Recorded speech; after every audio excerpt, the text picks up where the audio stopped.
Just read and read and read. I probably read 5 to 6 hours a day. I don't read as fast now as when I was younger, but I read 5 daily newspapers. I read a fair number of magazines. I read 10Ks. I read annual reports, and I read a lot of other things too. So I've always enjoyed reading. I love reading biographies. I always liked numbers. I knew I was going to be interested in stocks the rest of my life, but probably at the time I was, 8 or 9. I used to keep charts on all kinds of stocks when I was that age. My aunt gave me a world almanac, so I memorized the population of all cities of any real size. But I just like numbers. It was not limited to business numbers at all. My grandfather had a grocery store, and I used to buy Coca-Cola from him in 6-packs for $0.25 and sell them for $0.05 each. I sold the Saturday Evening Post door to door. I sold Ladies Home Journal. I had all kinds of little ventures, not all hugely successful, I might add. I liked doing business early on.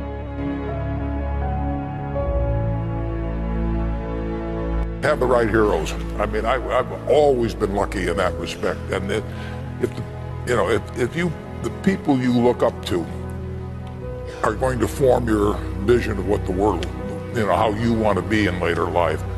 And I'll give you 2 pieces of advice. I'd invest as much in myself as you can. I mean, you're your own biggest asset by far. I mean, you've got all kinds of potential. All the people in this room, you're lucky to be in this country, gotten a good education, but most people go through life using up a very, very small part of their potential. And so anything you do that invests in yourself,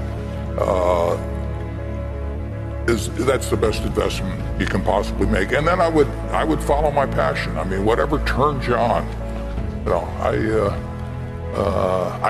was lucky. I found something early that turned me on. But you don't want to take a job just for the money. You don't want to take a job for an organization that you really don't feel good about, or work for people that you don't feel good about. You really want to be excited when you get out of bed every morning. And it won't necessarily be the job that you have 10 years later, but you'll be learning so much as you go along. And I took a job with Ben Graham, my hero, and I never asked the salary, and I found at the end of the month when I got my first paycheck what I was earning, because I just knew it was the right thing to be doing. So I would follow your passion. I can certainly define happiness, because that's what I am. I mean, I get to do what I like to do every single day of the year. I get to do it with people I like. I tap dance to work, and it doesn't diminish. It's tremendous fun. So success is getting what you want, and happiness is wanting what you get. Well, I don't know which one applies in this case, but I do know that I wouldn't be doing anything else. I mean, I do advise you, when you go out to work, go to work for an organization that you admire, people you admire, because it'll turn you on, and you ought to be happy where you are working. I was just wondering, what would you consider to be the worst investment you've ever made? The worst investment I ever made? How long do you have? I've made some very bad ones, but that doesn't really bother me. It may bother the shareholders, but that's another question.